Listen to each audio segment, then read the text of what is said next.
Arestado ang isang lalaki na kinilala sa alias na Naldo, 31 anyos na residente ng Juliville, Barangay Tigato, Buhangin, Davao City. Sa PNP Task Force Checkpoint sa Likanan Lasang, Davao City, bandang alas 6:30 ng umaga noong Setyembre 17 taong kasalukuyan. Sa isinagawang operasyon ng Bunawan Police Station, katuwang ang 2nd City Mobile Force Company, na-recover mula sa suspect ang isang pakete ng hinihinalang shabu na may tinatayang halaga ng 2,100. Agad namang ipinaalam ng tauhan ng Bunawan Police Station sa suspect ang kanyang mga karapatang konstitusyonal sa wikang kanyang naunawaan.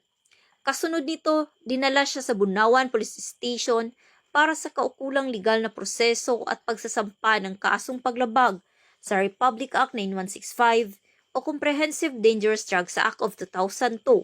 Patuloy namang tinitiyak ng mga otoridad ang kanilang walang humpay na paglaban sa mga iligal na droga bilang bahagi ng kanilang layunin na mapanatili ang isang ligtas at maayos na pamayanan.